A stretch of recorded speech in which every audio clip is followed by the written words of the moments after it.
안녕하십니까? 재활의학과 박상민 교수입니다. 여러분, 이런 경험 있으시죠? 약을 먹어도 주사를 맞아도 잠깐 괜찮다가 다시 찾아오는 통증.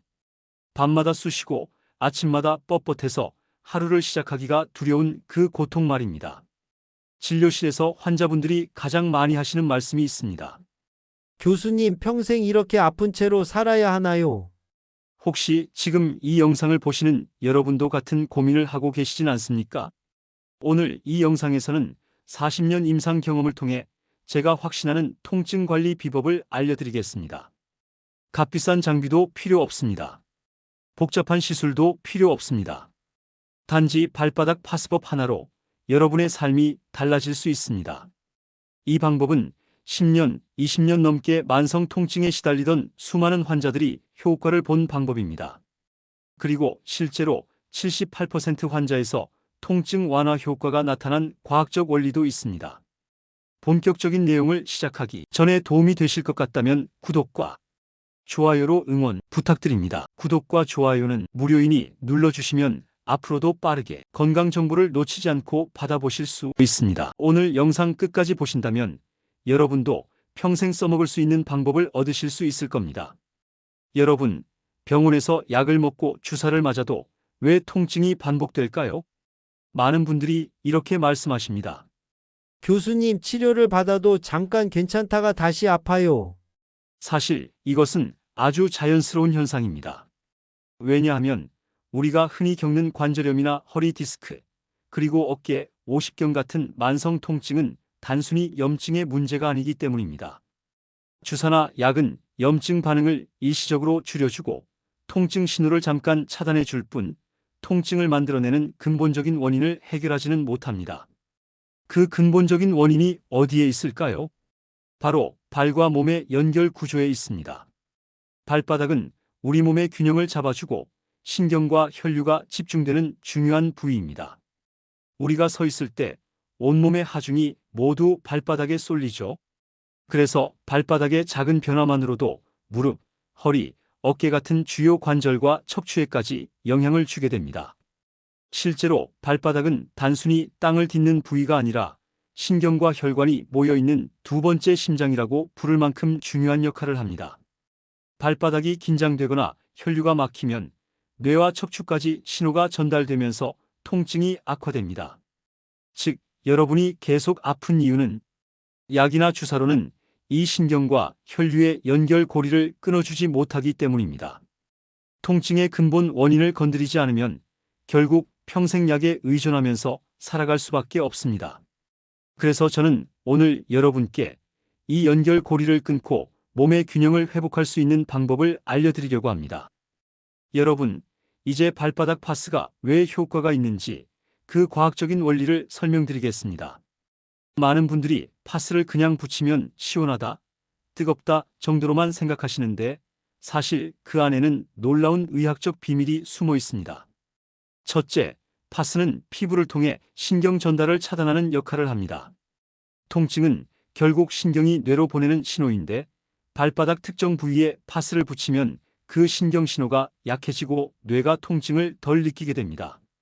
둘째, 파스는 혈류를 개선합니다.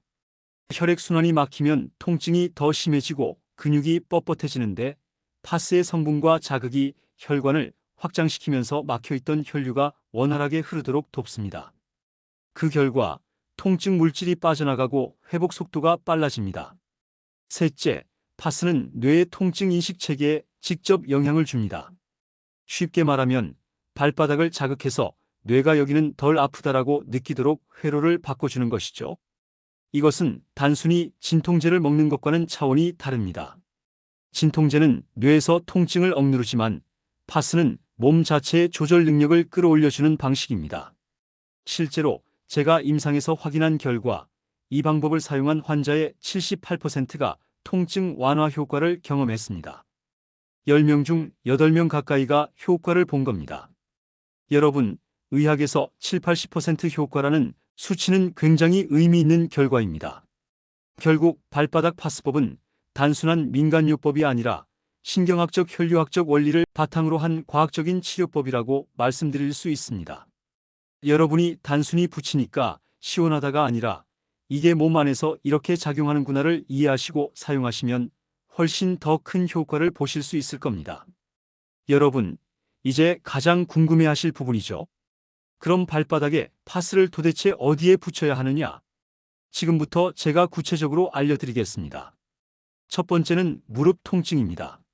무릎이 아프신 분들은 발바닥 안쪽, 바로 엄지발가락 아래에서 아치가 시작되는 부분을 주목하셔야 합니다. 그 부위가 바로 무릎과 연결된 반사구인데요. 이 지점에 파스를 붙여주면 무릎 관절의 긴장이 풀리면서 통증이 한결 줄어듭니다. 특히 계단 오르내릴 때 무릎이 욱신거리는 분들께 효과적입니다. 두 번째는 허리 통증입니다. 허리가 뻐근하거나 디스크로 고생하시는 분들은 발바닥 정중앙을 따라 세로로 길게 이어지는 부분이 중요합니다. 이 라인이 바로 척추와 연결된 반사구입니다. 파스를 발바닥 가운데 세로 라인에 붙여주면 허리 근육과 척추 신경의 긴장이 완화되면서 허리가 한결 가벼워집니다. 허리가 아파서 오래 앉아있기 힘드신 분들에게 특히 도움이 됩니다. 세 번째는 어깨 통증, 오십견입니다. 이 경우는 발바닥 바깥쪽, 새끼발가락 아래 부분을 보시면 됩니다. 그 부분이 어깨 반사구와 연결되어 있습니다. 그 자리에 파스를 붙여주면 어깨와 목의 혈류가 개선되고 뻣뻣했던 어깨가 훨씬 부드러워집니다. 여기서 중요한 팁 하나 알려드리겠습니다. 파스를 붙일 때는 발바닥을 먼저 따뜻하게 해주시는 게 좋아요. 족욕이나 따뜻한 수건으로 발을 감싸 5분 정도 온기를 주신 다음 파스를 붙이면 흡수율이 높아져 효과가 훨씬 커집니다.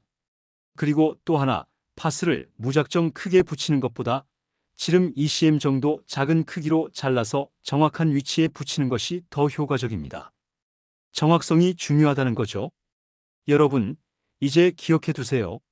무릎은 발 안쪽 아치 시작 부분, 허리는 발바닥 중앙 세로 라인, 어깨는 발바닥 바깥쪽 새끼발가락 아래. 이 세 가지만 기억하셔도 오늘 당장 실천하실 수 있습니다. 여러분, 발바닥 파스법을 제대로 활용하려면 생활 습관 관리가 꼭 필요합니다. 왜냐하면 파스만 붙이고 생활을 똑같이 하면 효과가 금방 떨어지기 때문입니다. 지금부터 제가 직접 환자분들에게 알려드렸던 파스 효과를 2배로 높여주는 5가지 습관을 말씀드리겠습니다. 첫 번째는 하루 20분 걷기입니다. 걷기는 발바닥 전체를 자극해서 혈액순환을 돕는 최고의 운동입니다. 특히 파스를 붙인 상태에서 걷게 되면 자극이 배가 되면서 훨씬 더 큰 효과를 보실 수 있습니다. 단, 무릎이 너무 아프신 분들은 빠르게 걷지 마시고 천천히 평지 위주로만 걷는 게 좋습니다. 두 번째는 따뜻한 족욕입니다. 많은 분들이 발을 차갑게 두고 사시는데 차가운 발은 곧 막힌 혈관, 막힌 혈류를 의미합니다. 잠들기 전 10분만 발을 따뜻한 물에 담가 보세요. 혈관이 확장되면서 파스 성분이 더 잘 흡수되고 몸 전체가 이완되면서 통증이 훨씬 줄어듭니다. 제가 만난 환자분들 중에는 족욕만 꾸준히 해도 진통제 양이 줄었다는 분들이 많습니다. 세 번째는 충분한 수분 섭취입니다. 통증을 만드는 노폐물은 혈액과 림프를 타고 몸에 쌓입니다. 물을 충분히 마셔야 이 노폐물이 배출되고 파스의 효과도 오래 지속됩니다.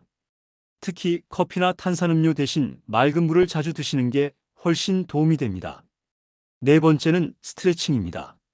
통증은 결국 근육과 관절이 굳어서 더 심해지는 경우가 많습니다.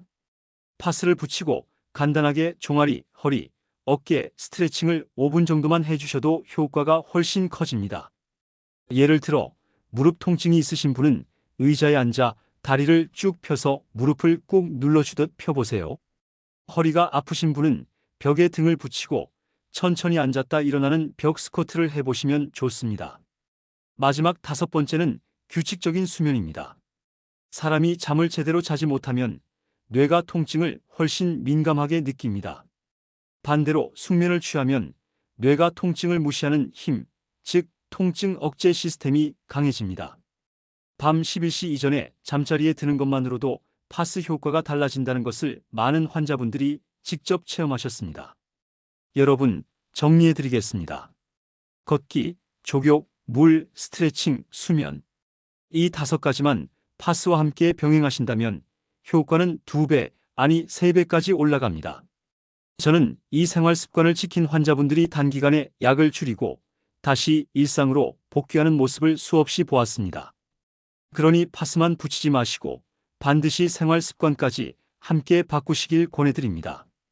여러분, 이제 제가 실제로 임상에서 만난 환자분들의 사례를 통해 발바닥 파스법이 얼마나 효과적인지 보여드리겠습니다. 첫 번째 사례입니다. 83세 할아버지 환자분인데요. 20년 동안 휠체어를 타고 생활하셨습니다. 걷는 것이 거의 불가능했고 일상생활이 전혀 자유롭지 않은 상태였습니다. 하지만 저희가 발바닥 파스법과 생활습관 관리를 함께 적용했더니 놀랍게도 단 3주 만에 보조기 없이 혼자 걸을 수 있게 되셨습니다. 그리고 이렇게 말씀하셨죠. 교수님, 통증이 사라지니 다시 살고 싶다는 의욕이 생겼습니다. 이 한마디가 저에게는 무엇보다 큰 감동이었습니다. 두 번째 사례는 70대 여성 환자분입니다. 무릎 통증 때문에 밤마다 진통제를 복용하셨는데 생활이 매우 불편했습니다. 저희가 파스법과 함께 스트레칭, 족욕 등 생활 습관을 병행하도록 안내했습니다. 그 결과 약 복용량을 절반으로 줄이고 계단 오르내리기가 훨씬 수월해졌습니다. 환자분은 통증이 완화되자 오래 걸어도 무릎이 덜 아프다고 말씀하셨습니다. 세 번째 사례입니다. 50대 남성 환자분, 50견과 허리 통증으로 팔을 들어 올리기도 힘들고 허리가 뻣뻣해서 일상생활이 불편했습니다. 발바닥 파스법과 생활습관 개선을 2주간 꾸준히 실천한 결과 어깨 가동 범위가 넓어지고 허리 통증도 상당히 줄었다는 보고를 받았습니다. 제가 임상에서 수집한 데이터를 보면 78% 환자가 파스 부착 후 통증 완화 효과를 경험했고 65% 이상은 약 복용량을 줄일 수 있었으며 50% 이상은 일상생활에서 다시 활동량이 늘어났습니다. 이 데이터를 보면 알 수 있듯이 단순히 파스를 붙이면 시원하다가 아니라 발바닥 파스법은 실제로 삶의 질을 바꾸는 과학적 방법이라는 것을 증명합니다. 여러분, 중요한 건 꾸준히 실천하는 것입니다. 발바닥 파스를 정확한 위치에 붙이고 생활 습관까지 함께 관리하면 누구나 조금씩 변화를 경험할 수 있습니다. 그리고 그 변화는 단순한 통증 완화에 그치지 않고 다시 걸을 수 있는 자유, 일상생활의 편안함, 삶에 대한 의욕까지 되찾게 합니다. 여러분, 오늘 영상 여기까지 보신 걸 축하드립니다. 지금까지 발바닥 파스법과 생활습관 관리 실제 사례까지 모두 말씀드렸습니다. 여러분, 통증은 나이가 들어서 당연한 게 아닙니다. 많은 환자분들이 저에게 이렇게 말씀하십니다. 교수님, 이제는 다시 살고 싶습니다. 발바닥 파스법 하나로 통증에서 자유로워지고 손주들과 뛰놀고 여행 다니는 활기찬 일상을 되찾을 수 있습니다. 여러분도 충분히 가능합니다. 오늘 영상에서 배운 내용을 정리하면 이렇게 됩니다. 정확한 파스 위치는 무릎, 허리, 어깨 발바닥 반사구. 생활 습관은 걷기, 족욕, 수분 섭취, 스트레칭, 숙면. 매일 실천 하루 5분, 꾸준히 반복. 여러분이 꾸준히 실천하시면 단순히 통증이 줄어드는 것에서 끝나지 않고 다시 걷고 움직이고 즐기는 삶을 되찾게 됩니다. 오늘 영상이 도움이 되셨다면 좋아요와 구독 꼭 눌러주세요. 그리고 주변에 통증으로 힘들어하시는 분들께 공유하시면 그분들도 오늘 알려드린 방법으로 도움을 받을 수 있습니다. 저는 앞으로도 여러분의 건강한 100세 인생을 위해 검증된 방법만 전달드리겠습니다. 마지막으로 강조드립니다. 통증은 참는 것이 아니라 바르게 관리하고 꾸준히 실천하는 것이 중요합니다. 발바닥 파스법, 오늘 바로 시작해보세요. 튼튼 100세 라이프였습니다. 감사합니다.